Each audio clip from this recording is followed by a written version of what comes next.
Okay मालिक, so good evening, hopefully everybody is doing good और आशा करता हूँ कि आप तोड़ करेंगे मालिक। तो सर चालू करते हैं unit 1। Okay, general nature of partnership. Okay तो सर भारत माता की ठीक है। ओके, तो भारत माता की जय होने के बाद अपन बढ़ते हैं आगे की कहानी पे। तो sir now we are going on the chapter, next chapter that is called partnership वाला। उसके अंदर 3 यूनिट अपन कवर करने वाले। यूनिट 1 में अपना बेसिक कंटेंट है पार्टनरशिप के रिलेटेड, यूनिट 2 अपना मेन डिस्कशन है पार्टनरशिप के रिलेटेड, और यूनिट 3 ओके अपने लिए पार्टनरशिप का पॉइंट है। यूनिट 3 में से एक क्वेश्चन कंफर्म है, यूनिट 2 में से क्वेश्चंस कंफर्म है, ये तो लॉजिक ध्यान रखिए। यूनिट 1 आ भी सकता है, नहीं भी आ सकता है, डिपेंडिंग ऑन सिनेरियो है। अब ध्यान रखिए unit 1, unit 2, unit 3 again okay. जैसे मैंने आपको बताया इसके क्वेश्चन बैंक सॉल्व करोगे तो आपको इसकी चीज आएगी, but this is relatively much better. जितना कॉम्प्लिकेटेड अगर सोगा दिखते हैं या वो दिखते हैं उतने कॉम्प्लिकेटेड यहाँ पर नहीं रहते हैं। यहाँ पर सिर्फ अपने को सेक्शन अप्लाई करना बराबर आना चाहिए। ओके, जिसमें से अपने अल्टीमेट सेक्शन जो आपको मैंने बताए हुए थे ड्यूरिंग द लेक्चर ऑल्सो 13 से ले लो। 13 से जो आपके 30th वाले सेक्शंस रहेंगे वो अपने लिए थोड़ी इंपॉर्टेंट रहेंगे। ओके, जो सेक्शन के कॉन्टेक्स्ट रहेंगे 34 35 तक। ओके, इसके बाद लास्ट वाला तो 36 37 तो ये गारंटी वारंटी या इग्नोरेंस पॉइंट है, वो डिफरेंट कॉन्टेक्स्ट रहेगा। तो सबसे पहले sir definition of partnership, partner okay firm and firm name. ठीक है, ये बेसिक है, ये पंचायती आपको ऑलरेडी पता है। एलिमेंट्स ऑफ पार्टनरशिप, सबसे पहले बात करते हैं एलिमेंट्स ऑफ पार्टनरशिप।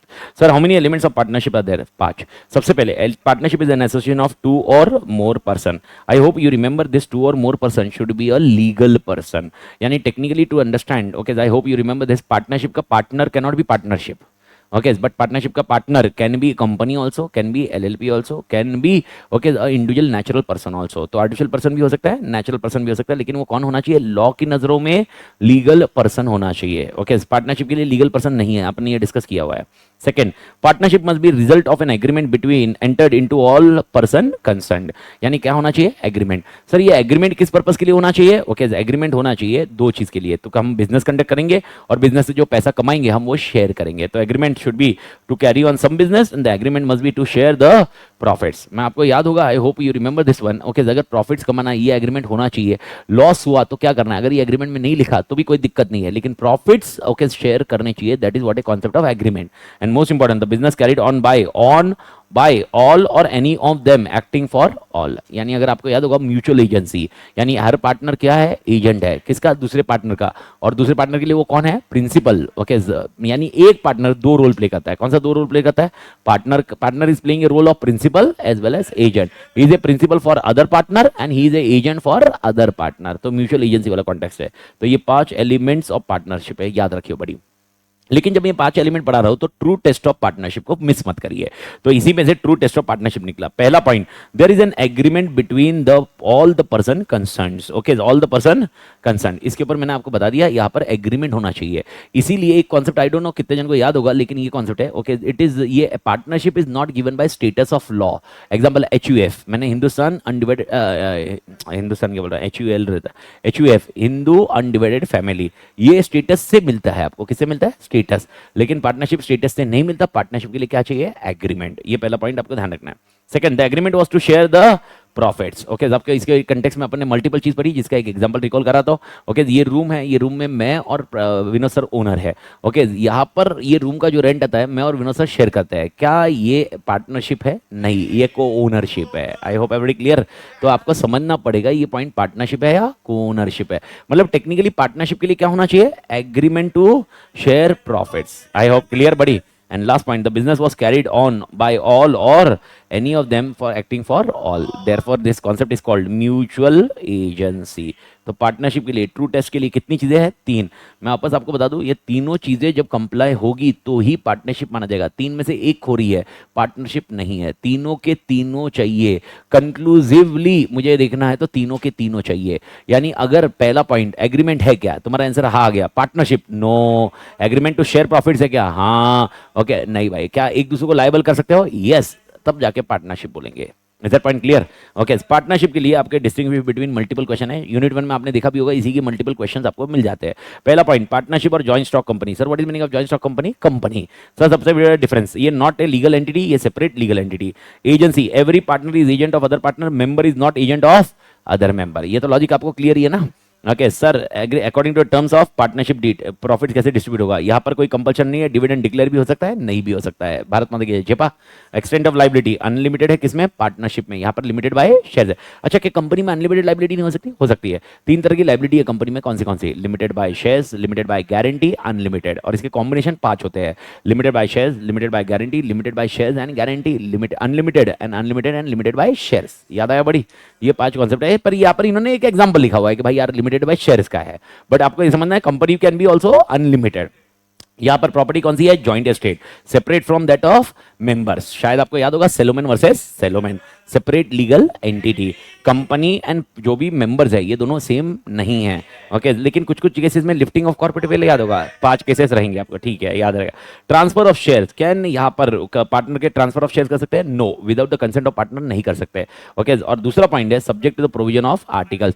आपको शायद याद होगा प्राइवेट कंपनी में ट्रांसफर करने के लिए कुछ रेस्ट्रिक्शंस होंगे, पब्लिक कंपनी में ट्रांसफर करने के लिए रेस्ट्रिक्शंस नहीं है। याद है प्राइवेट कंपनी के डेफिनेशन में अपने पढ़ा था, प्राइवेट कंपनी वो कंपनी होती है जिसके अंदर 3 चीजें होती है। पहला रेस्ट्रिक्शन होते हैं आर्टिकल्स में, सेकंड रेस्ट्रिक्शन ऑन शेयर का, याद है भाई? नंबर ऑफ मेंबर्स कितने होते हैं? 200, और 200 के ऊपर नहीं होता है, उसमें कौन कौन निकल जाते हैं? एम्प्लॉय निकलता है, जॉइंट होल्डर एक माना जाएगा, याद है बड़ी? एक्स एम्प्लॉय है वो भी निकल जाता है, मतलब वो काउंट में आएगा नहीं। और तीसरा पॉइंट, आप पब्लिक से पैसा नहीं मंगा सकते। ओके, ये पॉइंट है। तो नेवरदलेस मैंने आपको बताया, आर्टिकल का एग्जांपल दिया मैंने कि कैसे प्रोविजन का पॉइंट है। Management, all partners will manage the, मतलब ये रहेंगे यहाँ पर डायरेक्टर मैनेज करते हैं। Okay, registration not compulsory. Okay, यहाँ पर तो मतलब तुम्हारे बर्थ सर्टिफिकेट ही कंपनी का आरओसी देगा, जब तक आरओसी नहीं आएगा तो बर्थ सर्टिफिकेट नहीं आएगा। सर यहाँ पर वाइंडिंग अप करना है, कभी भी तुम्हारी मर्जी है, डिसॉल्व कर दी है। लेकिन यहाँ पर आपको याद होगा एनसीएलटी। सर एनसीएलटी मतलब कंपनी लॉ ट्रिब्यूनल को मैंने क्या याद है? क्या अपना ट्रिब्यूनल होता है, ट्रिब्यूनल बोलते हैं वर्ड, क्या बोलते हैं? ट्रिब्यूनल। उसका फुल फॉर्म क्या है? National company law tribunal, national company law tribunal. और स्ट्रक ऑफ है, स्ट्रक ऑफ मतलब कौन करता है? आरओसी। आरओसी मतलब register of company, struck off कर सकती है। Number of members not exceeding 100। Okay, not exceed 100 company, मतलब ये रेस्ट्रिक्ट 50 है एक्चुअली। मैं ऐसे बता दूं, पार्टनरशिप एक्ट में कोई भी रेस्ट्रिक्शन नहीं है, लेकिन कंपनी एक्ट की वजह से अपन ये रेस्ट्रिक्शन डाल रहे हैं। और कितने डाल रहे हैं? 50। प्राइवेट लिमिटेड के लिए कितने रेस्ट्रिक्शन है? 200। और पब्लिक के लिए 1 भी रुपए का, मतलब 1 भी पर्सन का रेस्ट्रिक्शन नहीं है, जितने चाहिए उतने मेंबर्स रख सकते हैं। Duration, okay, duration of existence, death हो गया, रिटायरमेंट हो गया, इंसॉल्वेंसी हो गया, डिसोल्यूशन ऑफ फर्म हो सकता है, याद है बड़ी? ओके, लेकिन यहाँ पर ये परपेचुअल सेक्शन है। अगर एक मेंबर डिसॉल्व हो गया, एक मेंबर डेथ हो गई, क्या कंपनी बंद हो गई? नहीं, कंपनी चलने वाली है, वो खाली शेयर्स किसी और के पास चले जाएगा। आई होप याद है बड़ी? डिफरेंस बिटवीन है, अंडरस्टैंडिंग करना है बस, उसके लिए और कुछ नहीं है। अगला पॉइंट है क्लब। सर क्लब वाले कॉन्टेक्स्ट क्या है और पार्टनरशिप में क्या है? तो पार्टनरशिप में अर्निंग प्रॉफिट्स है, क्लब में यहाँ पर object not earning profit but promoting some beneficial purpose. Okay, club होते हैं क्लब वाले कॉन्टेक्स्ट में। सर रिलेशनशिप क्या? Partner is agent of other, member of club is not a agent of other, partner has interest in property of the firm, member has no interest. Okay, changes in partner of the firm affects its existence. Changes in membership does not affect its existence. Club वाले point में Poona club वगैरह वगैरह club का मैंने आपको बताया हुआ example, आपको मालूम होगा क्लब के बारे में। क्लब के अलावा एचयूएफ, ये तो अपने कॉन्सेप्ट पढ़ा ही है। एचयूएफ में कर्ता वाला कॉन्टेक्स्ट है एंड को पार्टनर है, कर्ता एंड को पार्टनर, इधर पार्टनर पार्टनर है। तो पहला पॉइंट, ओके, क्रिएशन कैसे होता है? By agreement. इधर कैसे होता है? By birth in the family, यानी आपका ये एग्जिस्टेंस जो आता है वो लॉ की वजह से आता है। किसकी वजह से? लॉ। यहाँ पर एग्रीमेंट होता है। Death of member leads to dissolution, does not give the rights to dissolution. यहाँ पर मैनेज कौन करता है? पार्टनर। यहाँ पर कौन करता है? कर्ता। Authority, every partner can by his act bind the firm, the कर्ता और मैनेजर ये बाइंड कर सकता है।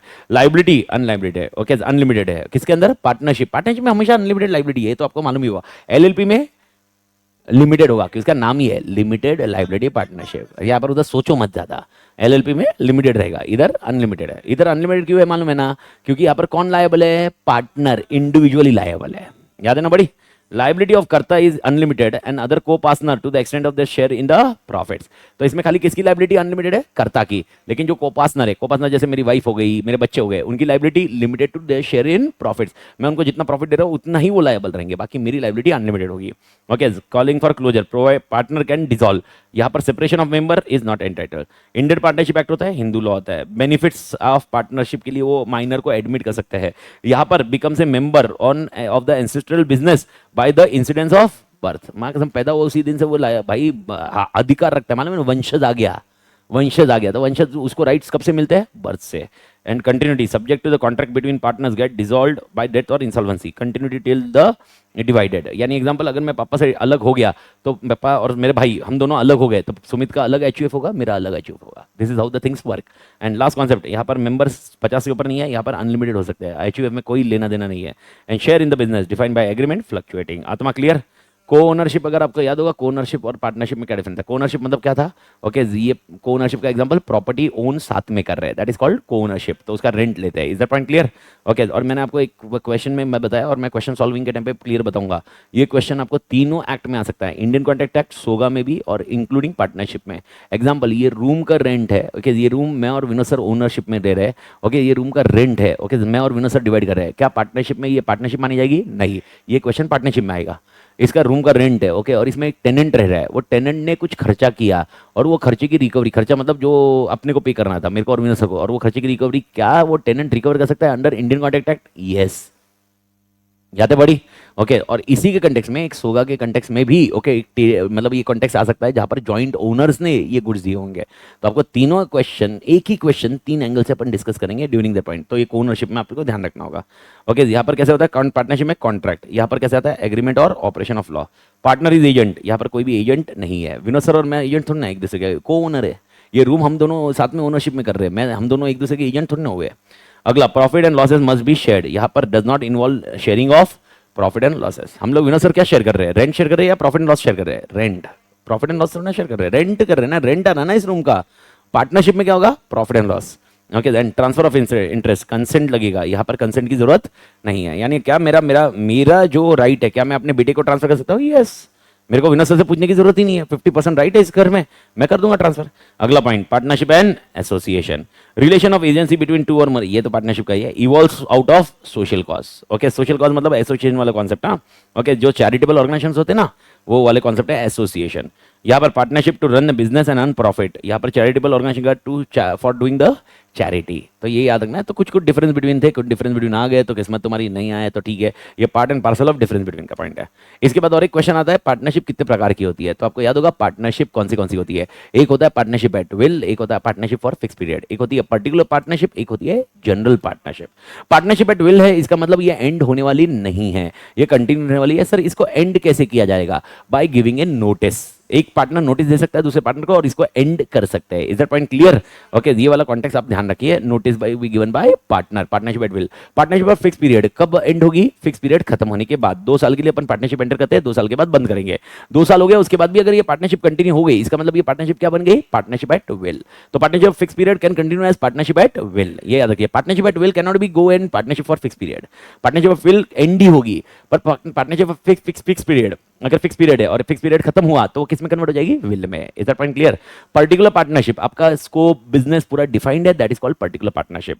जनरल पार्टनरशिप, आपका बिजनेस डिफाइंड नहीं है, आपने ऑब्जेक्ट बताया हुआ है लेकिन बिजनेस डिफाइंड नहीं, हम सिर्फ इतने ही बेंच बेचेंगे, इट कॉल्ड पर्टिकुलर पार्टनरशिप। हम बेंच बेचेंगे और खरीदेंगे, ये कौन सा हो गया? General partnership. This is what a concept of partnership. I hope ये पॉइंट क्लियर है। ओके, सो पार्टनरशिप के साथ में, उसके अलावा अगर आपको याद होगा, एक होता है एक्टिव पार्टनर, मेरे ख्याल से आई होप मेरे को समझाने की जरूरत नहीं है, एक्टिव पार्टनर तो तोड़ पार्टनर है, जिसके बिना धंधा नहीं होएगा, जो स्किल सेट है किसके पास है? Active partner. दूसरा पॉइंट है nominal partner. Sir nominal partner कौन होता है? जो खाली नाम देता है, नॉमिनल पार्टनर, उसका कोई लेना देना नहीं है, इसका खाली नाम है पार्टनरशिप है, लेकिन याद रखना वो थर्ड पार्टी को लायबल रहेगा। नॉमिनल पार्टनर कहीं शेयर नहीं करता, प्रॉफिट नहीं, लाइबिलिटी मतलब कुछ भी लॉस नहीं, लेकिन वो लायबल रहेगा किसके लिए? Third party. तो उसने खाली क्या किया? अपना नाम दिया है। ओके, सब पार्टनर ये एक्चुअली डिफाइन नहीं है, ये चार्ट का मैंने इसके लिए रखा हुआ है, इसकी वजह से रखा हुआ है, वैसे सब पार्टनर डिफाइन नहीं है। वैसे सब पार्टनर कौन होता है मैं बता रहा हूँ, ए बी सी, ये डिफाइन नहीं है आपके इसमें, आपके इसमें डिफाइन नहीं है, तो ये आपके डिफाइन में नहीं है, चार्ट में बना हुआ था इसलिए मैंने इसको रखा है। सब पार्टनर कौन होता है sir? A B C, 3 partner है। ए के पास ए के पास 33% है, बी के पास 33% है और इसके पास 34% है शेयर प्रॉफिट। ये समझा बड़ी? ए ने और एक पार्टनर रख लिया, दैट इज एक्स, और एक्स को बोला ओके जो मेरा 33 है उसमें से 50% मैं तेरे को दूंगा, 50% ऑफ व्हाट? 33%। ओके, ये हो गया। अब एक्स क्या बन गया उस पार्टनरशिप में? Sub partner.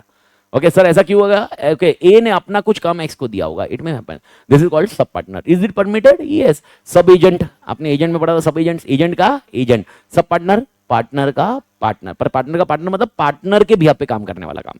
ये इसको इसका किसके साथ रिश्ता नहीं है? फर्म के साथ। और फर्म मतलब ये तीनों मिलके, ये तीनों मिलके कोई रिश्ता नहीं है, किसका? एक्स का। तो एक्स का रिश्ता किसके साथ है? खाली ए के साथ। इसको हम क्या बोलेंगे? Sub partner. Everybody clear? तो ए एक्स किस पे केस कर सकता है? ए पे। ए किस पे केस कर सकता है? एक्स पे। एक्स फर्म पे केस नहीं कर सकता, आपको ये ध्यान रखना होगा। मतलब जस्ट सब पार्टनर, इसका थियरी कहीं पर भी नहीं दिया है, मैं आपको बस समझा दिया है। सब पार्टनर सब एजेंट जैसा। यस बड़ी नहीं नहीं, नॉट एट ऑल, पॉसिबल ही नहीं है। ओके, कौन बाइंड कर सकता है? ए। तो एक्स किसको बाइंड करेगा? ए को बाइंड करेगा, और बिकॉज ए इज बाइंड तो then partnership firm can be bind. I hope you are getting the point. मतलब समझा? तो एक्स के एक्ट किसको बाइंड कर रहे हैं? ए को, और ए बाइंड हो गया तो कौन बाइंड हो गया? फर्म बाइंड हो गया। ऐसा है। तो टेक्निकली पर एक्स का इंडिविजुअल राइट्स फर्म किसे नहीं है। उसको फर्म से पैसा नहीं मिलेगा, उसको किससे पैसा मिलेगा? ए से। ओके, तो वो फर्म के पास जाके नहीं बोल सकता भाई मेरे प्रॉफिट का शेयर दे दो। अगर ए को नहीं मिला पैसा तो ए जाके फर्म को बोल सकता है मेरे को पैसा चाहिए, लेकिन एक्स नहीं कर सकता। एक्स अकाउंट्स नहीं मांग सकता। एक्स का सिर्फ राइट किसके पास है? ए के पास। आपको ये ध्यान रखना है। फर्म में बरोबर पैसा कमाया कि नहीं, अकाउंट्स बरोबर है कि नहीं, एक्स का कोई राइट्स नहीं होता। सब पार्टनर समझ में आया बड़ी? ओके, तो सब पार्टनर का कॉन्टेक्ट ये रहेगा। आउटगोइंग पार्टनर मेरे ख्याल से आई होप क्लियर है। आउटगोइंग पार्टनर जो जाने वाला पार्टनर है, लेकिन ये जाने वाले पार्टनर का क्या कंटेक्स्ट है? वो लायबल कब से रहेगा? पहले वाले के लिए रहेगा, उसके पहले वाले के बाद लायबल नहीं होगा। लेकिन अगर पब्लिक नोटिस नहीं दी है, अगर पब्लिक नोटिस नहीं दी है तो क्या वो लायबल रहेगा? यस, याद रखने का, क्योंकि वो कैसे बन जाएगा? Partner by holding out. याद रहेगा बड़ी? ओके, उसके बाद आता है स्लीपिंग और डॉर्मेंट पार्टनर। ये पार्टनर का क्या लेना देना? ओके, काम में एक्टिव लेना देना नहीं है, लेकिन क्या ये कैपिटल देता है? यस। क्या ये प्रॉफिट में शेयर करता है? यस। क्या ये लॉस में शेयर करता है? यस। ये मेनली खाली पार्टनर है नाम के लिए, काम के लिए नहीं है। काम का पार्टनर कौन है? Active partner. उसके बाद आता है पार्टनर इन प्रॉफिट्स ओनली। तो ये बंदा प्रॉफिट में शेयर करेगा, लॉस में शेयर नहीं करेगा। तो लॉस हुआ तो उसका शेयरिंग नहीं आएगा, लेकिन प्रॉफिट रहा तो वो शेयर करेगा। एग्जांपल, हमने डिसाइड किया एक फ्लैट लेते, फ्लैट लेके बेच देंगे अपने 3 महीने के अंदर। कितने महीने के अंदर? 3 महीने। हमने फ्लैट लिया 1 करोड़ का, और अभी इंडस्ट्री का बूम खत्म हो गया। ओके, और अल्टीमेटली वो 1 करोड़ की वैल्यू हो गई 70 लाख की। ओके, तो मैं अपने को 3 महीने में तो बेचना ही है, ये लॉजिक क्लियर था अपना। 3 महीने में अपने बेच दिया। कितने में बेचा? 70। जो 30 लाख का लॉस हुआ कौन बियर करेगा? वो पार्टनर ने प्रॉफिट नहीं बियर करेगा, अनलेस अंटिल उसने उस पर्टिकुलर कॉन्सेप्ट के लिए काम नहीं किया होगा। Is that point clear? यानी एक्टिव पार्टनर नहीं होगा। कौन सा पार्टनर? एक्टिव। अगर एक्टिव पार्टनर है तो ये पॉइंट रहेगा। तो ये आपको ही समझना होगा पार्टनर इन प्रॉफिट्स में उसका रोल क्या है क्या नहीं है, इसके ऊपर निर्भर रहेगा। उसके बाद आता है इनकमिंग पार्टनर। मेरे को बताओ ये कब से लायबल रहेगा? जब से वो आया। क्या वो पहले के लिए लायबल हो सकता है? नहीं, ये यस आगे पढ़ा था अपन ने सेक्शन में, वो पहले के लिए लायबल कर सकता है यस, अगर क्रेडिटर हाँ बोले तो। लेकिन अगर क्रेडिटर नहीं बोले, आप खाली अच्छा अभी देखो, अभी एबीसी पार्टनर है और एबीसी पार्टनर तीनों एरन को पार्टनर लेना चाहते हैं। सर कौन से डेट में? 15/11 को, 15/11/2025 को वो एरन को पार्टनर लेना चाहते हैं। मेरा क्वेश्चन है एरन कब से लायबल होगा? 15/11 से। क्वेश्चन है क्या उसके पहले वाले के लिए एरन लायबल होगा? एरन एग्री करता है, एरन एग्री करता है मैं लायबल है, फिर भी वो लायबल नहीं होगा अनलेस अंटिल जो क्रेडिटर है वो एरन को लायबल ना माने। यानी अभी क्या होगा? एबीसी एरन। पार्टनरशिप फर्म का नाम समझ में कुछ आ रहा है? अगर क्रेडिटर बोल रहे हैं एबीसी एरन लायबल है तो फिर एरन लायबल होगा। अगर वो नहीं लायबल बोल रहे हैं तो लायबल अभी भी कौन रहेगा? एबीसी। सो भले ही एरन ने ओके किया है, भले ही एबीसी ने ओके किया है, लेकिन कौन बोलना चाहिए? क्रेडिटर। ये अपने भाई पढ़ा है एडमिशन ऑफ पार्टनर में, दिखाते हैं अपन यूनिट में, तुम्हें देख लेंगे। आई होप क्लियर है बड़ी? ओके, तो पार्टनर इनकमिंग पार्टनर कब से लायबल होगा? आगे से। क्या वो पहले के लिए लायबल हो सकता है? पर इंडिविजुअल सेक्शन देखना पड़ेगा। क्लियर बड़ी? एंड लास्ट पॉइंट मेरे को नहीं लगता समझाने की जरूरत है, section 28 partner in holding out. क्या partner in holding out liable रहेगा? Yes. Sir partner in holding out कौन है? ओके, एग्जांपल प्रेम मेरा पार्टनर नहीं है, प्रेम मेरा एम्प्लॉई है, लेकिन मैं जब आपसे डील कर रहा था मेरे को मालूम है प्रेम के साथ आपकी ट्यूनिंग अच्छी थी, तो मैंने बोला प्रेम मेरा पार्टनर है, और प्रेम चुप रहा। ओके, और आपने कॉन्ट्रैक्ट प्रेम के भरोसे किया मेरे साथ। ओके, क्या प्रेम लायबल रहेगा उस कॉन्ट्रैक्ट के लिए? Answer is yes. Can Prem liable रहेगा? यस। पर वो कौन सा कॉन्ट्रैक्ट होगा? Partner by holding out. Okay, ये कॉन्टेक्स्ट आप ध्यान रखना। प्रेम थर्ड पार्टी के लिए लायबल रहेगा बिकॉज ऑफ एस्टोपल। एस्टोपल वाला कॉन्सेप्ट लगता है। भारत माता की जय। जिपिंग बड़ी? ओके, आई होप ये यूनिट 1 के लिए क्लैरिटी आ गई। ये पॉइंट ध्यान रखना। सर इस यूनिट में से क्या क्या इंपॉर्टेंट है? ये पेज थोड़ी इंपॉर्टेंट है आपके लिए, पहला पॉइंट। और दूसरा वाला जो मैंने आपको बताया, ये पहला वाला पेज जो आपके लिए ये है ना, ये ट्रू टेस्ट ऑफ पार्टनरशिप, ये आपके लिए थोड़ी इंपॉर्टेंट है। और डिफरेंस बिटवीन में साला कोई एक कॉन्सेप्ट केस स्टडी के बेस में आए, जैसे कोनरशिप हो गया या कुछ पॉइंट हो गया, उसके लिए अंडरस्टैंडिंग पॉइंट के लिए आ सकता है तो आ सकता है। बाकी अदर देन दैट यूनिट 1 में ज्यादा कोई टेंशन वाला काम नहीं है। भारत माता की जिपिंग बड़ी? ठीक है बड़ी, अस्ताला बेस्ता।